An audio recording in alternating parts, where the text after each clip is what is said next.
Hello friends, welcome back to our channel easy homework. ഞാൻ കൃഷ്ണ. ഇനി ഞാൻ ക്ലാസ് 7 ബയോളജിയിലെ second chapter nutrition in animals part 3 ആയിട്ടാണ് വന്നേക്കുന്നത്. പാർട്ട് 1ഉം 2ഉം കണ്ട കൂട്ടുകാർ എന്ത് ചെയ്യുക, പാർട്ട് 3 കാണുക. കണ്ടിട്ട് എന്തെങ്കിലും ഡൗട്ട് ഉണ്ടെങ്കിൽ നിങ്ങൾ കമൻറ്റ് ചെയ്യാം. സോ ഫസ്റ്റ് 2 പാർട്ടും കാണാത്തവരുണ്ടെങ്കിൽ ഞാൻ ഡിസ്ക്രിപ്ഷൻ ബോക്സിൽ ലിങ്ക് കൊടുത്തേക്കും, കയറി കാണുക. കണ്ടതിന് ശേഷം മാത്രം എന്ത് ചെയ്യുക, തേർഡ് പാർട്ട് കാണുക. ഓക്കെ, ടെക്സ്റ്റ് ബുക്ക് നന്നായിട്ട് വായിച്ചതിന് ശേഷം മാത്രം വീഡിയോ കാണാൻ ശ്രമിക്കുക. അപ്പോൾ ഞാൻ ട്യൂഷൻ്റെ കാര്യം പറഞ്ഞിട്ടുണ്ടായിരുന്നു. ഇൻട്രസ്റ്റഡ് ആയിട്ടുള്ളവർ ഇതിൽ മെയിൽ ചെയ്യുക. ഓക്കെ, നിങ്ങളുടെ കോൺടാക്റ്റ് എനിക്ക് മെയിൽ ചെയ്യാം, ഞാൻ നിങ്ങളെ കോൺടാക്ട് ചെയ്യുന്നതായിരിക്കും. അപ്പം നമുക്ക് എന്ത് ചെയ്യാം, ക്ലാസ്സിലേക്ക് പോകാം. സോ നോക്കിയേ ഫ്രണ്ട്സ്, നമ്മൾ കഴിഞ്ഞ ക്ലാസ്സിൽ എന്താ പഠിച്ചത്? ഡൈജസ്റ്റീവ് ട്രാക്റ്റ് എല്ലാം കംപ്ലീറ്റ് ചെയ്തു അല്ലേ. ഇനി നമ്മൾ കുറച്ച് ഗ്ലാൻസ് ഇതിന് ഹെൽപ്പ് ചെയ്യുന്നു എന്ന് പറഞ്ഞു. ഡൈജഷന് ഹെൽപ്പ് ചെയ്യുന്ന ഗ്ലാൻസ് പറഞ്ഞു, liver, pancreas, salivary gland. So നമുക്കതിനെ പറ്റിയിട്ട് നോക്കാം. നോക്കിയേ, first saliva and salivary glands. 3 pairs of salivary glands are present around the mouth and they pour their secretion saliva into the mouth by salivary duct. അപ്പോൾ എന്തുണ്ട്?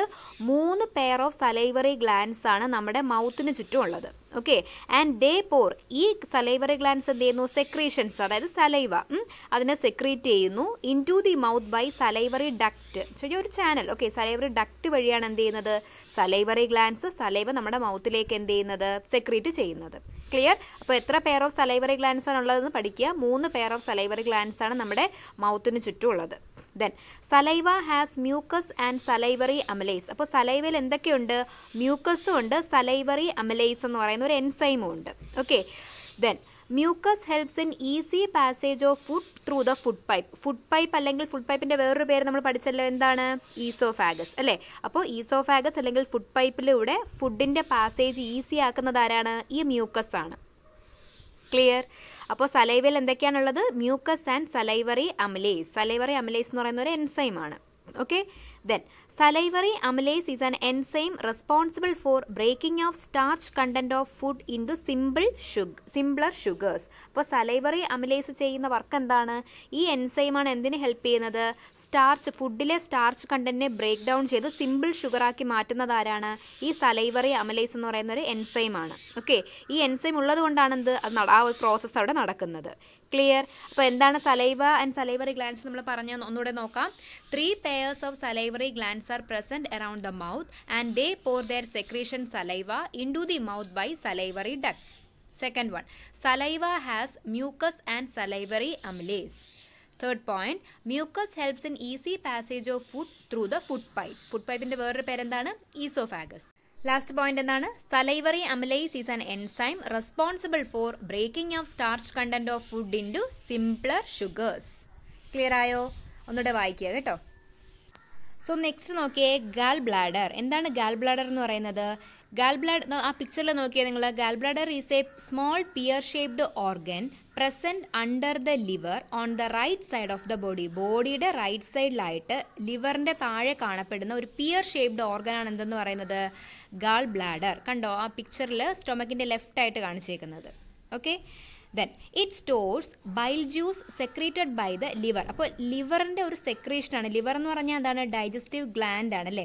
നമ്മൾ salivary ഗ്ലാൻഡിൻ്റെ secretion saliva എന്ന് പറഞ്ഞതുപോലെ liver എന്ന് പറയുന്ന ഡൈജസ്റ്റീവ് ഗ്ലാൻഡിൻ്റെ സെക്രീഷൻ്റെ പേരാണ് എന്ത്? Bile juice എന്ന് പറയുന്നത്. ഓക്കെ, അത് സ്റ്റോർ ചെയ്യുന്നത് എവിടെയാണ്? ഗാൾ ബ്ലാഡറിലാണ് സ്റ്റോർ ചെയ്യുന്നത്. ഓക്കെ, അപ്പോൾ it stores bile juice secreted by the liver. Then bile plays an important role in the digestion of fats. അപ്പോൾ നമ്മൾ കഴിക്കുന്ന ഫുഡിൽ അടങ്ങിയിരിക്കുന്ന ഫാറ്റിൻ്റെ ഡൈജഷനെ ഹെൽപ്പ് ചെയ്യുന്നതാണ് ആര്? ഈ ബൈൽ എന്ന് പറയുന്നത്, ബൈൽ ജ്യൂസ്. ഓക്കെ, അപ്പോൾ ലിവറിൻ്റെ സെക്രീഷനായ ബൈൽ എന്തിന് ഹെൽപ്പ് ചെയ്യുന്നു? ഫാറ്റിൻ്റെ ഡൈജഷനെ ഹെൽപ്പ് ചെയ്യുന്നു. ക്ലിയർ ആയോ? ഒന്നുകൂടെ വായിക്കാം. The gall bladder is a small pear shaped organ present under the liver on the right side of the body. It stores bile juice secreted by the liver. Bile plays an important role in the digestion of fats. Clear ആയല്ലോ? Next നോക്കിയേ, process of digestion. ഞാനിത് introduction പാർട്ടിൽ പറഞ്ഞിട്ടുള്ള കാര്യമാണ്, നമുക്കൊന്നുകൂടെ നോക്കാം. Okay, process of digestion 5 steps ഉണ്ടെന്ന് പറഞ്ഞു അല്ലേ. ഫസ്റ്റ് വൺ എന്ന് പറഞ്ഞാൽ എന്താണ്? ഇൻജഷൻ. എന്താണ്? The process of taking food into the body. ആ ഒരു പ്രോസസ്സിനാണ് നമ്മൾ എന്തെന്ന് വിളിക്കുന്നത്? ഇൻജഷൻ എന്ന് പറയുന്നത്. ഓക്കെ, രണ്ടാമത് വരുന്നത് എന്താണ്? Digestion. The break down of complex components of food into simpler substance is called what? Digestion. Partial digestion takes place in the stomach and complete digestion takes place in the intestine. ഏത് ഇൻഡസ്റ്റൈനിലാണ് complete digestion നടക്കുന്നതെന്ന് പഠിച്ചത്? Small intestine. ആണല്ലോ. Partial digestion മാത്രമേ ഇവിടെ നടക്കുന്നുള്ളൂ, സ്റ്റൊമക്കിൽ നടക്കുന്നുള്ളൂ. Complete digestion നടക്കുന്നത് എവിടെയാണ്? ഇൻറ്റസ്റ്റൈനിലാണ്. അപ്പോൾ സ്മോൾ ഇൻറ്റസ്റ്റൈനിൻ്റെ കാര്യം നമ്മൾ പറഞ്ഞു, സ്മോൾ ഇൻറ്റസ്റ്റൈനിൽ വെച്ചിട്ടാണ് ഡൈജഷൻ കംപ്ലീറ്റ് ആവുന്നതെന്ന് പറഞ്ഞു. ലാർജ് ഇൻറ്റസ്റ്റൈനിൽ എന്താ നടക്കുന്നത്? Absorption of water and salt from എന്താണ്? അൺഡൈജസ്റ്റഡ് ഫുഡ് അല്ലേ? അൺഡൈജസ്റ്റഡ് ആയിട്ടുള്ള ഫുഡിൽ നിന്നുള്ള അബ്സോർപ്ഷൻ എന്തൊക്കെ? വാട്ടറും സോൾട്ടും അബ്സോർപ്ഷനാണ് എവിടെ നടക്കുന്നത്? ലാർജ് ഇൻറ്റസ്റ്റൈനിൽ നടക്കുന്നത്. ഓക്കെ, അതിലൂടെ പാർഷ്യൽ ഡൈജഷൻ സ്റ്റൊമക്കിലും complete digestion take place in the intestine എന്ന് മാത്രം പറഞ്ഞേക്കുന്നത്. ഓക്കെ, ക്ലിയർ ആണല്ലോ. സോ നോക്കിയേ, നെക്സ്റ്റ് എന്താണ്? Absorption and assimilation in small intestine. First point നോക്കിയേ, the digested food is taken up by the blood vessels lining the small intestine's wall. Small ഇൻറ്റസ്റ്റൈൻ്റെ വാളിലുള്ള blood vessel എന്ത് ചെയ്യുന്നു? ഈ ഡൈജസ്റ്റഡ് ഫുഡിനെ എടുക്കുന്നു. Okay, this phenomenon is referred towards absorption. So absorption എവിടെയാണ് നടക്കുന്നത്? സ്മോൾ ഇൻറ്റസ്റ്റൈൻ്റെ വാളിൽ അബ്സോർബ് ചെയ്യപ്പെട്ടു. ഓക്കെ, അപ്പോൾ ആ വാളിലുള്ള ബ്ലഡ് വെസൽസ് എന്ത് ചെയ്തു? അതിനെ അബ്സോർബ് ചെയ്തെടുത്തു. The inner walls of the small intestine have many finger-like outgrowths called villi. അത് നമ്മൾ പഠിച്ചു അല്ലേ? അപ്പോൾ സ്മോൾ ഇൻറ്റസ്റ്റൈൻ്റെ അകത്ത് ഫിംഗർ ലൈക്ക് ഔട്ട്ഗ്രോത്ത്സ് ഉണ്ട്. അതിന് പറയുന്ന പേരെന്താണ്? വില്ലി എന്നാണ്. The substances that are absorbed are transported through blood vessels to various organs of the body where it is utilized to build complex substances like what? Proteins essential for the body.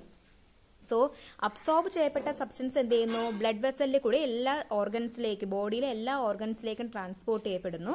Where it is utilised, അതെന്ത് ചെയ്യുന്നുണ്ട്? ഈ ഫുഡിൽ നിന്നുള്ള energy എല്ലാം utilise ചെയ്തിട്ട് ഏതൊക്കെ? Proteins, നമ്മുടെ ബോഡിക്ക് ആവശ്യമായ പ്രോട്ടീൻസ് എന്ത് ചെയ്യുന്നു? അവർ അവിടെ എന്ത് ചെയ്യുന്നു? അവിടെ ഉണ്ടാവുന്നു, പ്രോട്ടീൻസ് അവിടെ ഉണ്ടാവുന്നു. This process is called what? Assimilation. ഒന്നുകൂടെ, the substance that are absorbed are transported through the blood vessels to various organs of the body where it is utilised to build complex substances like what? Proteins essential for the body. This is called എന്താണ്? Assimilation. So അബ്സോർപ്ഷനും അസിമിലേഷനും ഇവിടെ തന്നെ പറഞ്ഞിട്ടുണ്ട്. Clear ആയല്ലോ? ഒന്നുകൂടെ നിങ്ങൾ വായിച്ചു നോക്കുക. സോ ഫ്രണ്ട്സ്, ഇന്നത്തെ ക്ലാസ് ഞാൻ വൈൻഡ് അപ്പ് ചെയ്യാണ്. ഡൈജഷൻ ഇൻ ഹ്യൂമൻസ് എന്ത് ചെയ്യുന്നുണ്ട്? കംപ്ലീറ്റ് ആയിട്ടുണ്ട്. അപ്പോൾ അടുത്ത ക്ലാസ്സിൽ നമുക്ക് പുതിയ ടോപ്പിക്കാണ് സ്റ്റാർട്ട് ചെയ്യുന്നത്. സോ ഈ 3 പാർട്ടിലും ഓക്കെ, എന്തെങ്കിലും ഡൗട്ട് ഉണ്ടെങ്കിൽ നിങ്ങൾ കമൻറ്റ് ചെയ്യാം. ഞാൻ എന്തായാലും ആക്ടിവിറ്റി ഞാൻ ചെയ്യിക്കുന്നില്ല. ആരൊക്കെയോ മെസ്സേജ് ഇട്ടുണ്ടായിരുന്നു ആക്ടിവിറ്റിയുടെ ആൻസേഴ്സ് ഒന്നുകൊണ്ട് കൊടുക്കുമെന്ന്. പക്ഷേ അതിന് ടൈം കിട്ടില്ല, മാത്സ് കൂടെ എടുക്കണ്ടേ. അപ്പോൾ അതുകൊണ്ട് അതിനുള്ള സമയം കിട്ടില്ല. ആക്ടിവിറ്റീസിൻ്റെ ആൻസേഴ്സൊക്കെ നിങ്ങൾ ഗൂഗിൾ ചെയ്ത് നോക്കിയാൽ എവിടെന്നെങ്കിലും കിട്ടും നിങ്ങൾക്ക്. ഓക്കെ, അപ്പോൾ ഞാൻ വീണ്ടും ഇതിലോട്ടിട്ടിട്ട് നിങ്ങൾക്ക് അത് ഇതാവണ്ട. സോ നിങ്ങൾ എന്ത് ചെയ്യുക? അത് എവിടെയും നോക്കി പഠിക്കുക. അപ്പോൾ ഞാൻ ഈ കണ്ടന്റ് മാത്രം നിങ്ങൾക്ക് എന്ത് ചെയ്യും? ടോപ്പിക്സ് എല്ലാം ക്ലിയർ ആക്കി തരും. അത് മാത്രമേ ചെയ്യുന്നുള്ളൂ. ഓക്കെ, സോ നിങ്ങൾ എന്ത് ചെയ്യുക? ക്ലാസ് കണ്ട് ഇഷ്ടമായി കഴിഞ്ഞാൽ തീർച്ചയായും സബ്സ്ക്രൈബ് ചെയ്യുക, ഫ്രണ്ട്സിന് എല്ലാവർക്കും ഷെയർ ചെയ്ത് കൊടുക്കുക. അപ്പോൾ നമുക്ക് അടുത്ത ക്ലാസ്സിൽ കാണാം. അതുവരേക്കും ബൈ.